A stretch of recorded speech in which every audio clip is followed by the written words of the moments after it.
On the 12th of April 2015, the World Federation embarked on its largest mission yet, bringing 454 extremely vulnerable and victimized people to safety.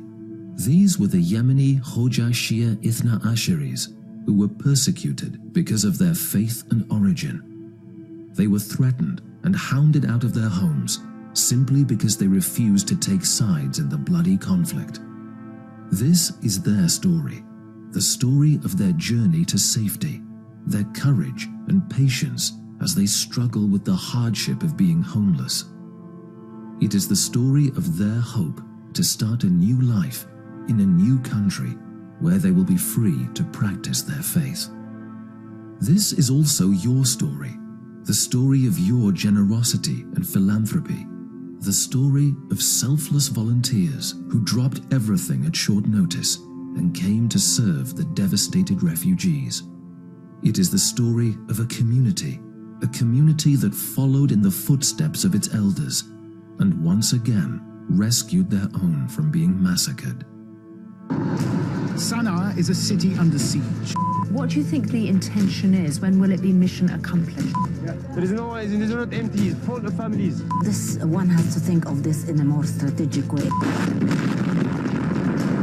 Yemen is really the backyard of Saudi Arabia. I think as we speak, the deal is being sealed.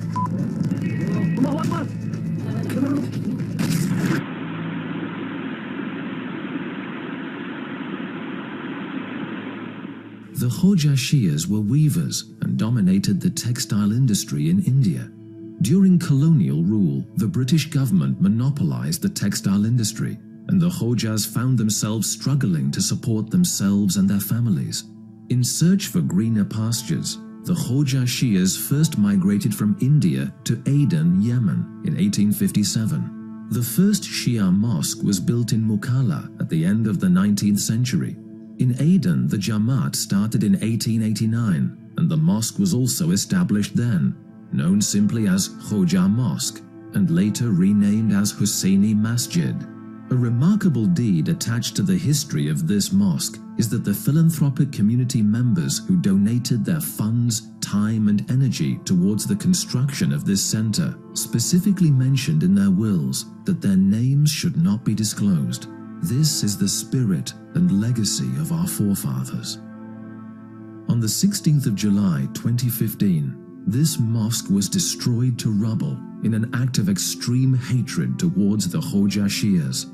The Husseini Mosque was their school, their identity, their place of worship, mourning and recreation. It was a part of their heritage, history and roots. It was their honor and their pride, today lying in a heap of bricks and sand. The Hojas, therefore, have been settled in Yemen for almost 200 years. They had successful businesses or jobs and led safe, comfortable lives. Since the 1990s, there has been a gradual increase in the anti-Shia rhetoric, which recently escalated and affected our Shia brethren terribly. Despite not being part of any political movement, they were targeted, sadly by both sides, targeted in such an extreme manner and to such a point that they had to leave their homeland in order to save their lives, honor, and dignity. The war was going on between the two rivals, the Houthis and who were with the Salafi parties in several parts of North Yemen. I saw that maybe there is some problem will be created for us and ask all the people to leave. As the war started, there's one big problems that you are Shia. And this problem will give us a big problem too. We are well known in our area that we are Shia, but with the strength of the Salafis present in Aden, things start to be changed. Even the people that they were like best friends or neighbors, they start to change their image about us. This verbal harassment changed to threats because they start writing on the walls that Rafida killed Rafida because of the war started in the north between Al-Houthiyyin and Salafists. And it's also reflected of us because we are Rafida here for them in Aden. were some good people. They did not take this badly, but some people, they had no education, they could take this seriously. And then when the Houthis controlled Sana'a, it becomes worse because now Shia are persecuting Sunnah, and we are the small minority of Shia in Aden. And they think we are from the same group of Houthis. They don't know that there is difference between Zaydi and Ithna Ashari. When we go to mosques, especially, we can't see them like looking to us in not a good way. Sometimes they threw stones on our door of Husseiniya when we go to, especially in Muharram days. It became worse and worse because many people were killed from our neighborhood. We are being targeted and we are being oppressed. They hate us too much, and they think we are infidels. On 1st January, they marked our compound house as Daesh people, and they marked it with Rafidi. And we were afraid, that they might kill us. They were trying to, move to Greater Aden, But unfortunately, we were having, some problems at home and like this, repair and something.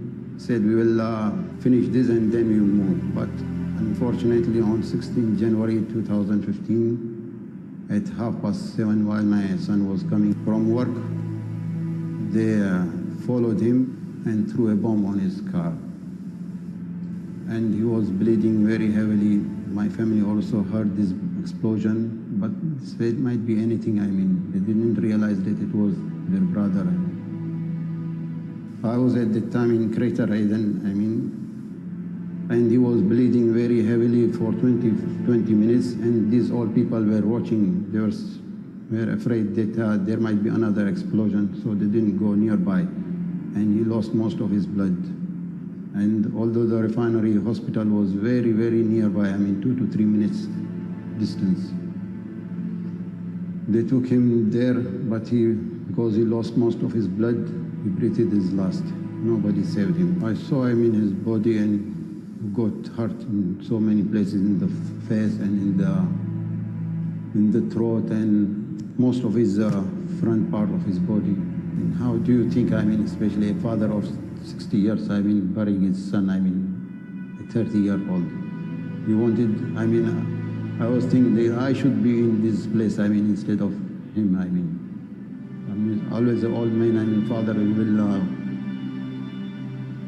he will want his, son to be alive while he, lives first. Left his, 2 kids and wife and young, and while we are old people still alive. Who will not miss him? Always I used to look at him. I kept also my wallpaper, his picture, and used to look at him all the time. Always pray for him. Allah grants him paradise in Firdaus ala Alin with Muhammad and Ali Muhammad. I think after 3 weeks from the war, my father decided to go outside just from our house to our relative house. It's outside Aden.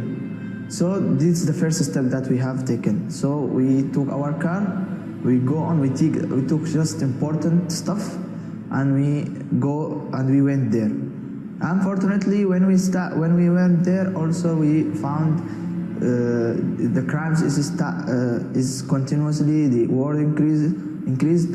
So that's why we traveled from Aden to Hodeidah first, and from Hodeidah to Djibouti. I think it's too sad to leave your house, to leave your neighbors, to leave all this stuff just to escape or to be alive. Between the 12th of April and the 24th of April 2015, over 400 Khoja Shia Momineen were rescued from Hodeidah and brought on a sambuk to Djibouti. These Momineen made their way from various parts of Yemen to Hodeidah. It was a dangerous journey, with Al-Qaeda checkpoints every few miles. Many of them, their houses were shelled and destroyed. The children in the Djibouti camp are still psychologically affected by the gory images they witnessed. Militants, shooting, bodies and destruction everywhere. Making their journey through such a situation, bereft of everything, Hiding their faith, they reached Hodeidah. They made the 36-hour journey from Hodeidah to Obok, Djibouti, in rough seas. We had amongst them the elderly and disabled, pregnant women and children too. But, alhamdulillah, we reached safely where the World Federation volunteers were waiting for us, with food and blankets and medical aid.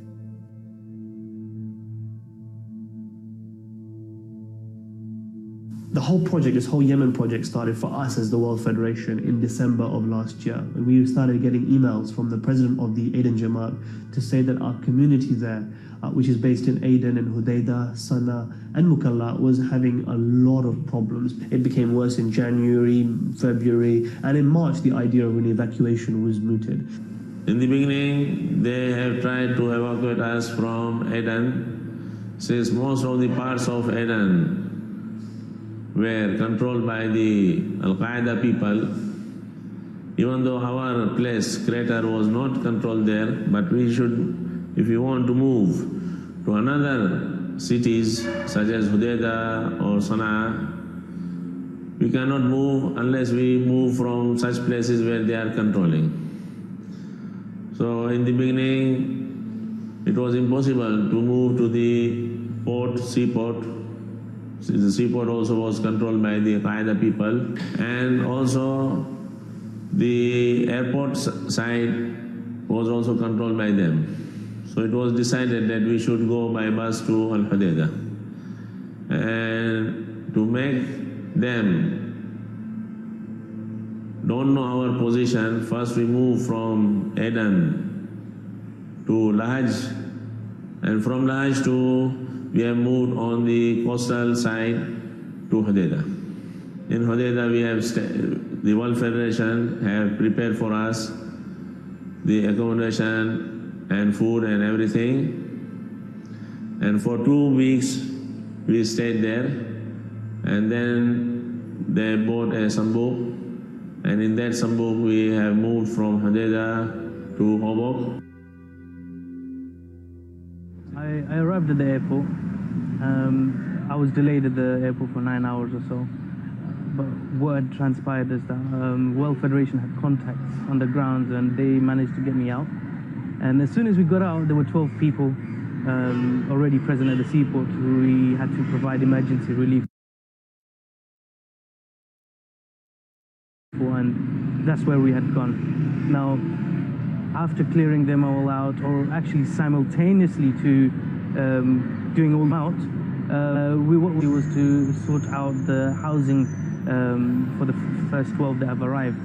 And they managed to book some hotels, and last minute hotel booking in Djibouti, where the inflation of prices have gone real high because of the influx of Yemenis coming into Djibouti, was a huge thing. So to find last minute hotels was a huge challenge, but luckily enough, with the World Federation contacts on the ground, we managed to locate and find a hotel for the first 12 to get housed, and food, water, drinks, etc. was provided. As soon as the first 12 of our community members arrived at a place where they felt so relieved and at peace that there was somebody there for them, and this gave them a peace or some sort of solace in their hearts to say, there's somebody out there for us. There is somebody out there. God's answered their prayers somehow or the other. So, and it's a sense of pride for me to be involved with the World Federation in such a momentous task that we had to carry out over here. I think one thing that maybe we have to really highlight is that really we haven't just helped members of the Khoja community. Yes, the majority of them would be part of our membership at our centers in Yemen. But actually we also took members of the Ahlul Sunnah. We took also Shia who are not Khoja, for example. We actually took people who were integrated with our people and those who really needed help. I remember we took at least 14 or 15 Kenyan individuals, for which we had a request to take them as well, who are not sure what their even religion was. So one good thing that has come out is it shows that our community is not looking at helping its own or looking at religion or denominations or ethnicity, but able to help all. And I think that is one great achievement that came out of this project.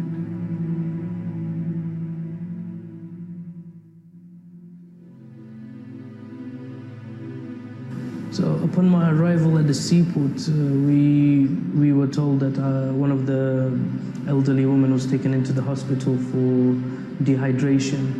And again, the view, the scene that arrived in, it was of distraught, where our members were all on the floor, lying down. Some of them were really crying and very emotional.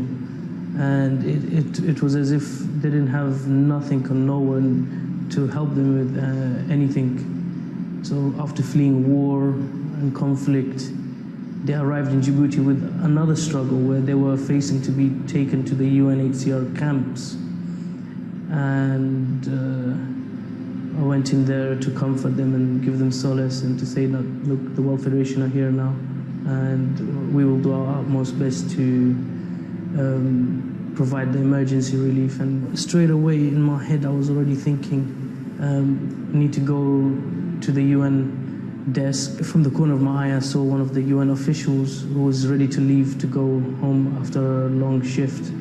Straight away I approached him and inquired about specifics of how to release our people and take him into our auspices. We had coordinated for the World Federation volunteers to come onto the grounds in Djibouti to prep for the emergency relief for the Yemen.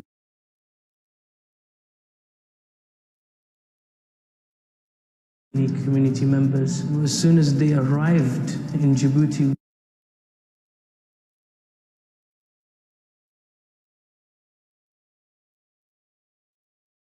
it was all strategically planned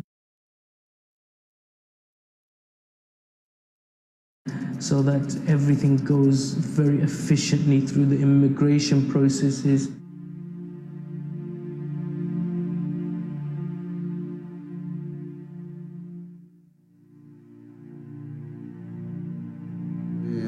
Are very thankful to this World Federation and Jamaat of the World Federation that they helped us and brought us and they cleared us from especially Obok, which is very, very, I mean, you guys can say it's a very rubbish place, and especially not children and kids especially. And Spain not even safe also, you see, for families. So we are very thankful that we have been cleared from this place. Now, as you can see, Obok is not the greatest of areas, it's not the greatest of places, and we had to do everything in our power to get our people out of this. And we, walking around here in such heat, such hot weather, I knew that our people cannot stand with this weather and cannot cope with such harsh environments. And to think of our people, reality hit me. Once they arrived in Djibouti city, we had to go through the immigration clearance processes and straight into our housing facilities, or under our auspices that we had arranged. If we hadn't intervened in providing them emergency relief in Djibouti, what would have happened? They would have been taken straight to the UNHCR camps.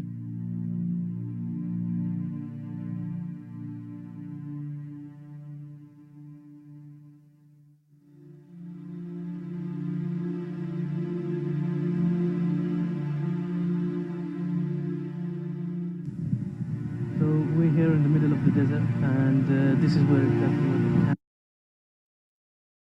camp is. And the living conditions here, you can only imagine with the heat, sunburn, etc.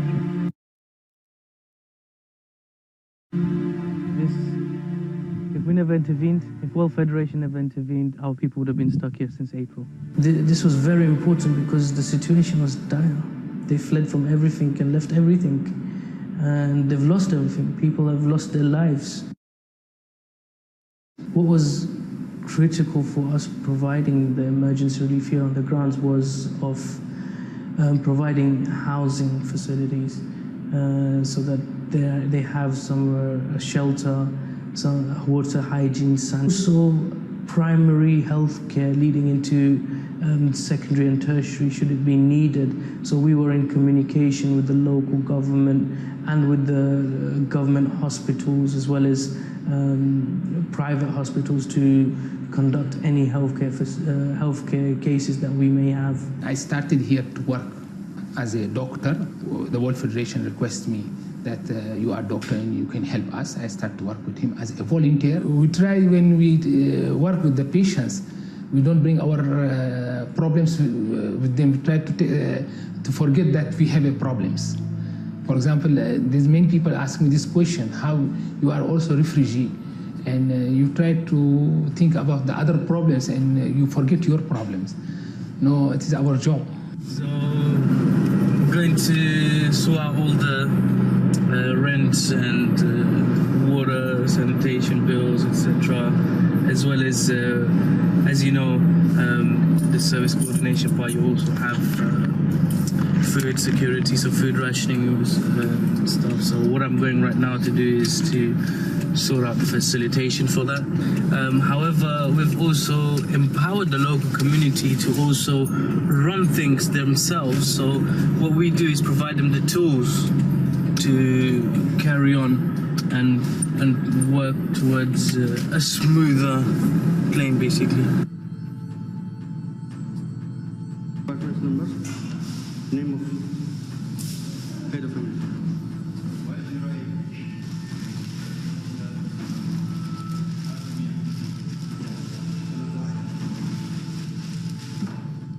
You know, one thing, initially I was thinking of getting our objectives done, and as time went on, getting to know every single family or every single story, what have you gone through, from someone's son being murdered or threats about fleeing and escaping that, all because of what?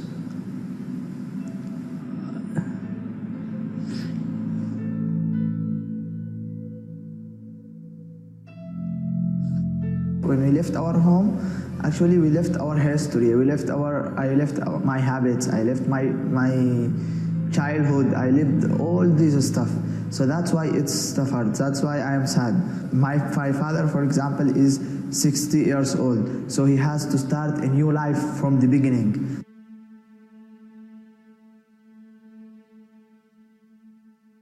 Initially, our strategy was to relocate people into the EU and into North America as well, into the Western world.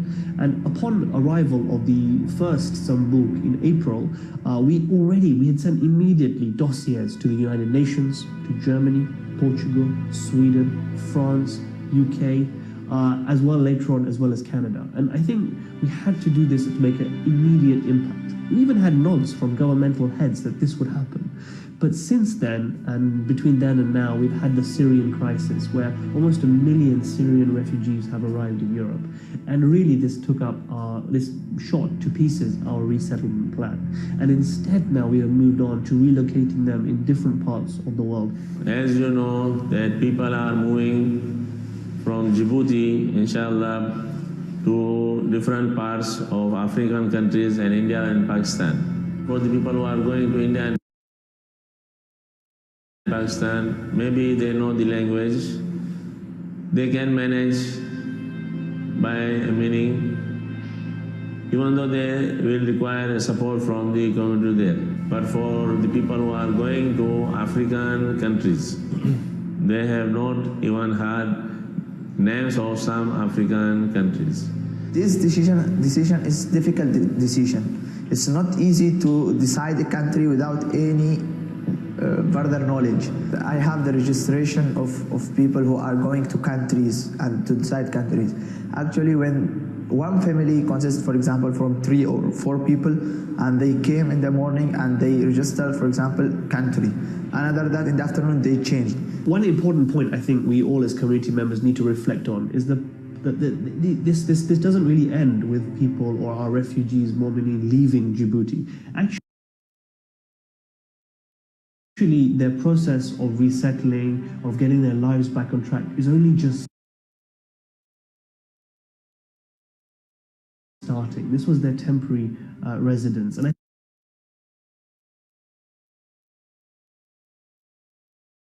I think our humble appeal to each and every community member, part of the world, is to really help them when they see them in their jamaats, in their centers. They will be coming to Africa,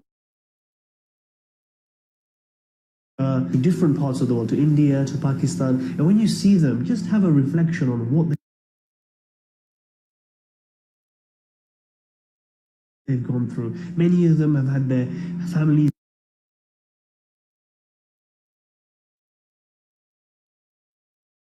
abused, many of them have their houses destroyed, many of them have lost absolutely every possession that they had. Really, they need our help and support. It's not just financially. Maybe we can help them by giving them ideas, giving them job opportunities, maybe even just a smile and helping them reintegrate into our society, wherever we might be. I think this is a point really that we need to reflect on.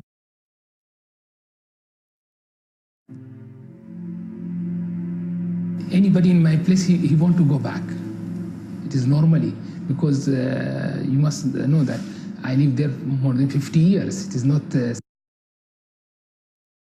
simple thing for us to lift everything. No, it depends on the situation, how the situation will be. No, today it is difficult. Maybe tomorrow and after 2-3 years, maybe after months, the life will be better. Then anybody can want to go back. We have to try another, and we have to go and to start another life, and it will be better. Well, the main thing is I want to be in a safe environment, especially if it is nearby the Shia community and nearby the masjid and Husseiniya, it will be better. And I hope, my son gets good education there, and inshallah we are live a good life. If you can help anybody, don't try to see who is it and from which Jamaat he is. If you can help him, try to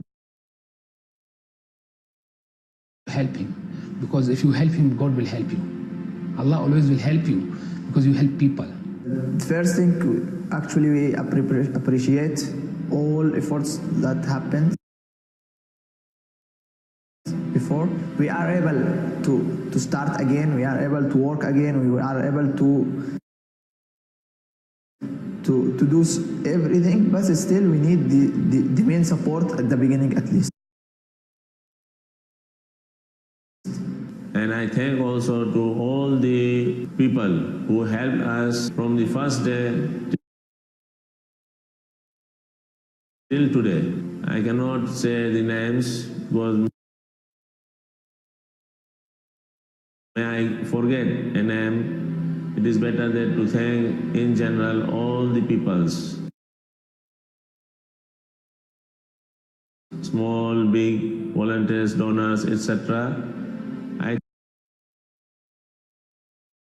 thank them for all their efforts they have given to us, and inshallah it will continue because we are brothers.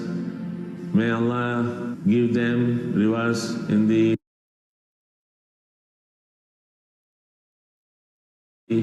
next life and also in this life. Thank you. We've seen here a death of a community member. We've seen a birth of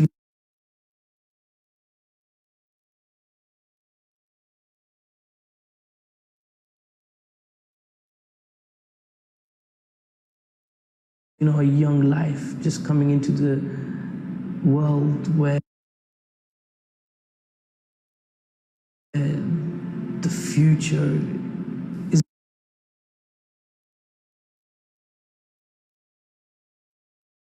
been thought about by people.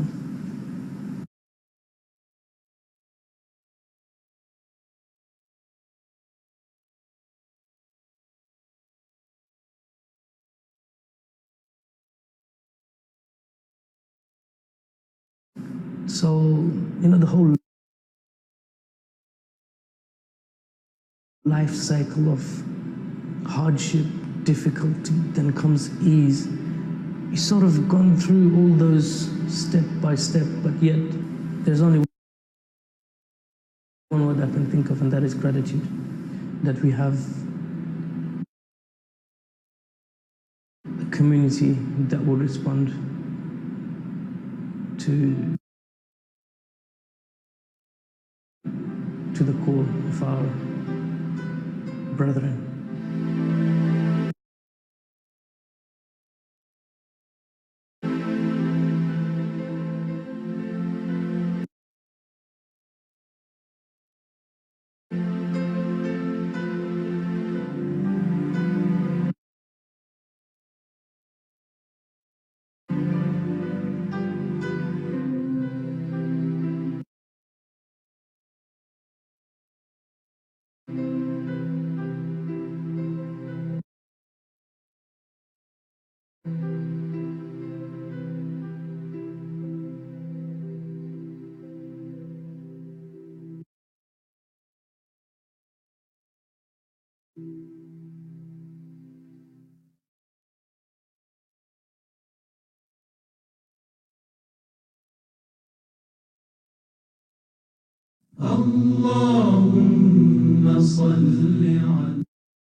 Ahlulbayt TV, the holy household for every household.